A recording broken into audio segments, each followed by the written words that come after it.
Hello everyone and welcome back to Warth Stories. I hope you all had a warm, joyful Thanksgiving filled with love and laughter, surrounded by family who cherish you. Ours was a mix of tender moments and absolute chaos, overshadowed by my mother's descent into madness and a heart-wrenching rift with my oldest brother. If you're new here, check out my previous video on Warth Stories for the full backstory. It's a wild, sprawling tale spanning years. Tonight, I'm sharing an update on my family drama, the painful loss of my brother to a toxic relationship, and something weighing heavy on my heart. My wife, Elena, is at a fancy gala with a client, and I'm wrestling with unease while she shines under the chandeliers. I'm 44, Elena's 44, and I'm also reflecting on a story from when I was 26, watching my family fracture. This is raw, unfiltered, and real, so let's dive in. Let's start with my brother, the oldest of us three, me, 26 at the time, 34, and R 36. For all of 2024, I've watched my parents lose R to his girlfriend, M. A woman who's torn our family apart like a slow-burning fire that leaves nothing but ash. It began 3 years ago, in the thick of the pandemic. R divorced his wife of 8 years, a woman who filled his head with propaganda against our parents, blaming them for her troubles. She wanted to be polyamorous, had a boyfriend, and R didn't. After the divorce, R came to our parents' house, his head bowed, his voice cracking as he apologized for a decade of distance. The kitchen smelled of Mom's coffee, and we saw glimpses of the brother we'd missed, his old laugh, his quick wit. He started FaceTiming Mom again, like when we were kids, and we hoped he was back for good. Weeks later, he met M. At first, she seemed fine, charming, social, a step up from his ex. We met her at Easter 2021. Her laughter filling our parents' dining room as she passed the mashed potatoes. But something felt off, like a note played slightly out of tune in a song you know by heart. Mom brushed it off, her eyes soft with hope. She's better than his ex. Everyone has quirks. We learned M had a strained relationship with her family, which might explain her awkwardness at ours, her smile a little too forced. I tried to shake the feeling, but M's behavior grew stranger. At a big family barbecue, the backyard buzzing with cousins and the smell of grilled burgers, she teased us about being single, pushing him to try Tinder since she and R met on Facebook dating. A calm, reserved guy who loves his quiet life, told her to knock it off, his voice sharp in front of everyone. His face flushed, his hands clenched, a rare sight that shocked me, like seeing a still lake ripple with sudden waves. Then came the move. R, thriving in his career, landed a new job and apartment, and he and M were moving in together. My parents and S volunteered to help, loading boxes under a scorching sun. But Dad broke his shoulder the weekend before, unable to drive the moving van. M was furious, her eyes blazing as she snapped at him, her words cutting like glass. To this day, she hasn't forgiven him, holding that grudge like a weapon she sharpens daily. On moving day, arguments erupted between M, S, and Mom. S is so chill, I couldn't imagine him starting it. Mom later told me M accused her of meddling, her voice venomous as she shouted in the cluttered apartment. After that, we didn't see or hear from M for months. The silence was deafening, like a phone that never rings, and we hoped it was temporary. Things quieted until December 2022, when R and M announced they were pregnant. My parents were overjoyed, already dreaming of their first grandchild, buying a stroller and tiny onesies. But I was skeptical, that uneasy feeling gnawing at my gut like a persistent ache. M's pregnancy was tough, and Mom sensed she wasn't excited about motherhood, possibly due to her own family issues, estranged parents, a brother she never mentioned. My parents offered help, piling gifts in R's new living room, determined to support them. In April 2023, our grandmother, Dad's mom, passed away after a long illness, her absence leaving a hole in our family. S was abroad, so my girlfriend Lily, 22, and I visited R and M. The evening was heavy, the air thick with grief, the living room dim under a single lamp. We shared our news to lighten the mood. We were moving in together. M's response was infuriating. She lectured Lily about focusing on studies and partying, as if Lily, who's not a partier, was making a mistake. Her words hung in the air like smoke, and I bit my tongue, my jaw tight. We left feeling weirded out, the tension lingering like a bad aftertaste. At Grandma's funeral, Everyone was notified by a card listing close family, including R and M's unborn son as a great-grandchild. M was livid, her voice shrill as she ranted over the phone that my parents had no right to include her baby. They explained it was a general mention of great-grandkids, not specific, and they hadn't checked with her because they were grieving. Mom's eyes red from crying.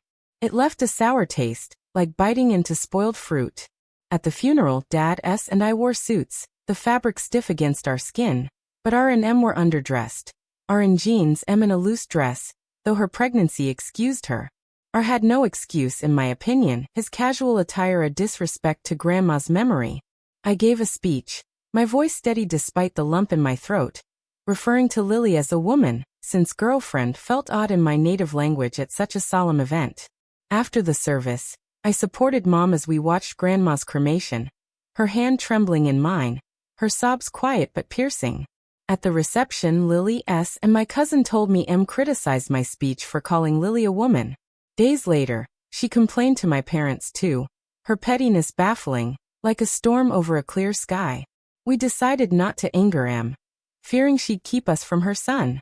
My nephew was born in June or July 2023. My memories fuzzy from the chaos. My parents spoiled them with a stroller, clothes, plushies, even gifting R a whiskey bottle as a joke about surviving parenthood. But they were told 48 hours after the birth, crushing Mom, who felt like an afterthought, her hands shaking as she read the text. It was also the day Lily and I moved in together, boxes stacked in our new apartment, adding stress to an already heavy time. S and I visited once, with effort, to hold our nephew, his tiny hands gripping my finger, his eyes wide and innocent. My parents went as often as allowed, offering to babysit whenever R and M complained about the strain. But in December 2023, M told them she despised them, her words cutting like a knife through years of love. After some distance and email contact with R, he accused them of trying to buy their happiness. Words that didn't sound like him, as if M had typed them herself. They went no contact at R and M's request, leaving Mom staring at her phone, hoping for a reply that never came. I spoke to R once, his voice distant over the phone. He denied M's comments about our move and my speech, saying, "That's not like her." He claimed he didn't wear a suit to the funeral because since when are we a suit family? As if our family's traditions meant nothing.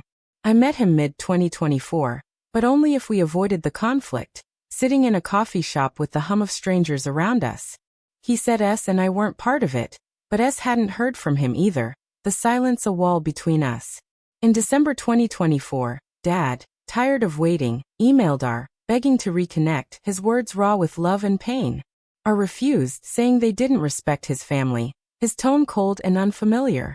Dad, done with sadness, told R to collect his stuff and return his key.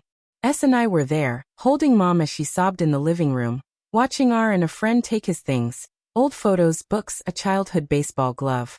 Dad asked if R had anything to say.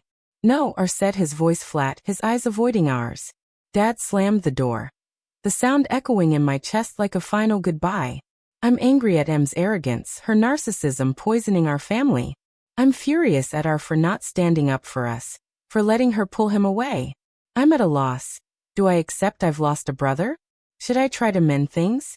I don't know, but the weight of it sits heavy, like a stone I can't lift. Now fast forward to me at 44, married to Elena, also 44. My mom's chaos continues, a shadow that never lifts.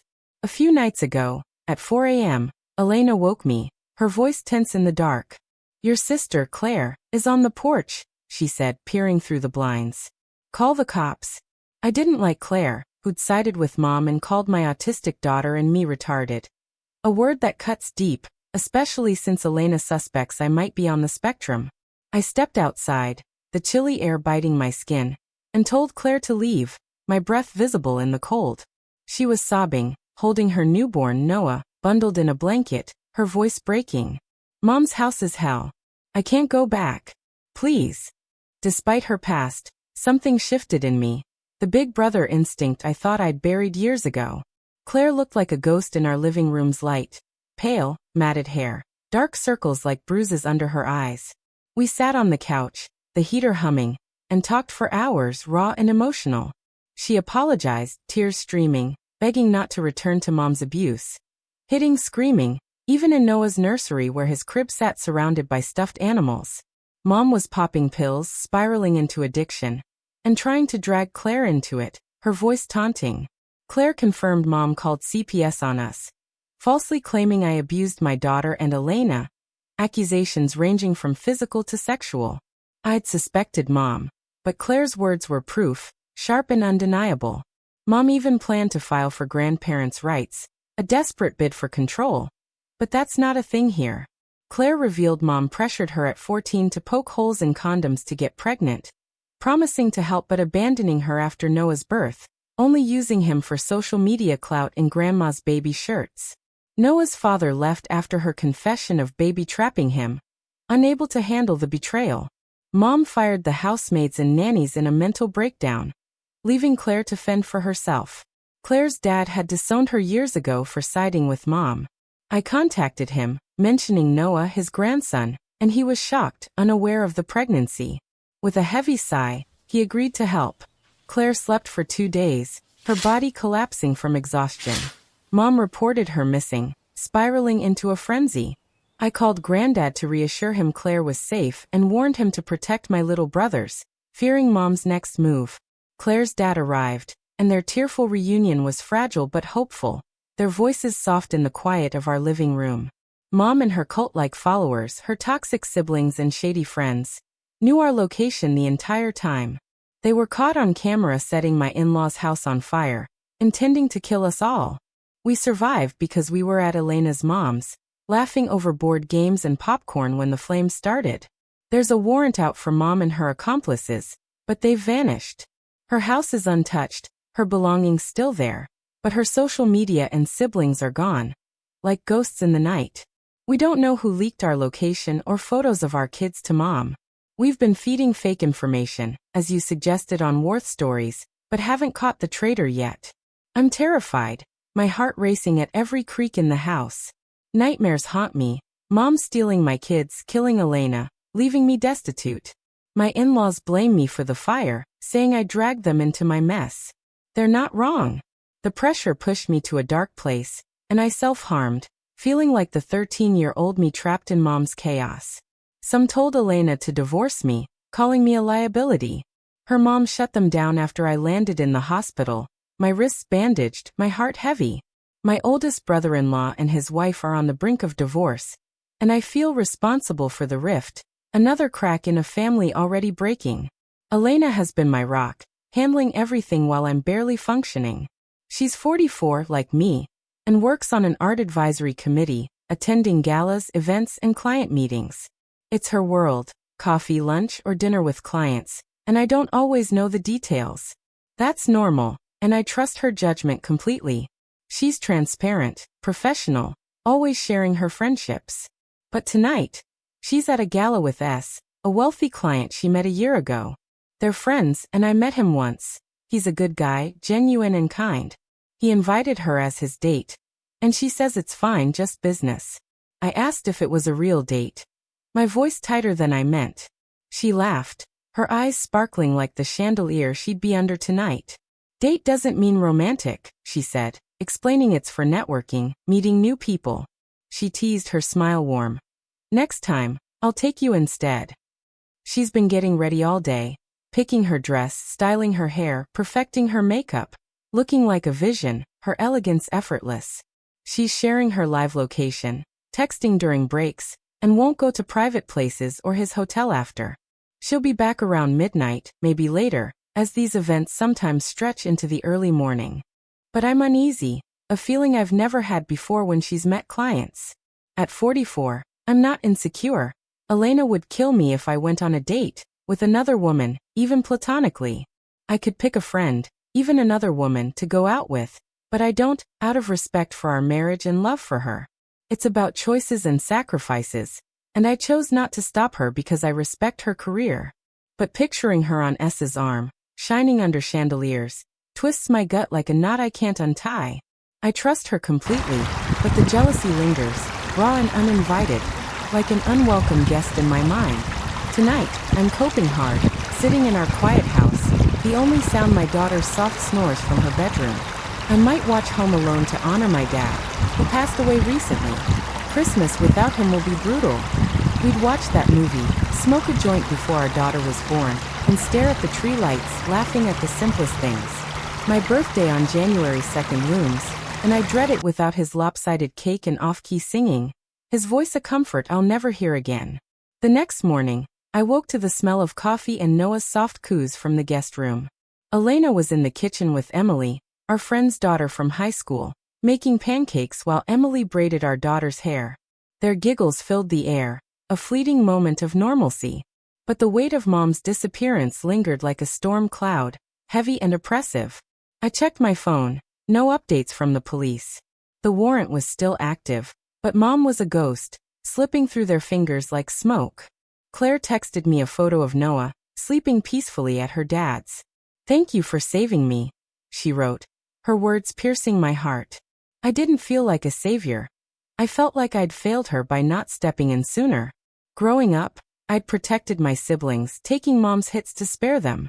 But I'd given up on Claire, assuming she was too far gone, too much like Mom. Now, seeing her vulnerability, I wondered if I'd misjudged her, guilt gnawing at me like a relentless tide. Elena handed me a mug of coffee, her eyes soft with concern. "You okay?" she asked, her voice a gentle anchor. I shook my head, unable to lie, my throat tight. She pulled me into a hug, and I cried, the tears soaking her shirt, her warmth a lifeline in the storm. "We'll get through this," she whispered, her hand stroking my back. But the fear of Mom lurking, plotting her next move, was paralyzing, a shadow I couldn't escape. Later that day, my granddad called, his voice heavy with exhaustion. He'd moved my little brothers to their dads, far from Mom's reach. "I should have cut her off sooner," he said, his words laced with regret. "Maybe none of this would have happened." I didn't know how to respond. Mom's destruction wasn't his fault, but I understood the guilt. It was the same guilt I carried, wondering if I'd enabled her by not cutting her out completely years ago.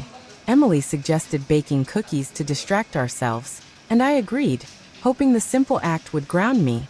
The kitchen filled with the smell of vanilla and laughter as my daughter sneaked bits of dough, her giggles a fleeting balm. Emily shared stories from high school, her voice bright as she recalled our teenage antics, taking me back to simpler times when my biggest worry was passing algebra. For a few hours, I forgot the fear, the guilt, the nightmares. But when I went to bed, they returned. Mom's face, twisted with rage, her hands reaching for my children, her shadow looming in the dark. The police called with an update. Mom's car was found abandoned in a parking lot, its windows frosted over, but no sign of her or her siblings. The investigation was ongoing, but leads were thin, like threads unraveling in my hands. They asked if I'd noticed anything unusual before the fire, any hint of Mom's presence. I racked my brain, but Mom was always watching, always scheming, her presence a constant hum in the background of our lives. She'd known our address, our routines, even details about my kids' school schedules. Someone was feeding her information. And the betrayal stung like a fresh wound, sharp and unrelenting. I started therapy with Dr. Ellis, a kind woman with a warm voice who let me be human. She didn't judge or push me to be strong. I was diagnosed with depression and started medication, but the fog in my mind didn't lift overnight, a heavy mist that clung to my thoughts. Elena attended sessions with me, learning how to support me without burning out, her presence a steady light in my darkness. She was patient. Even when I snapped or retreated into silence, my mind tangled in fear and guilt. Last night, she texted from the gala, her words bright with excitement about new contacts and art deals. But they weren't enough to ease my unease, the image of her on S's arm lingering like a stubborn stain.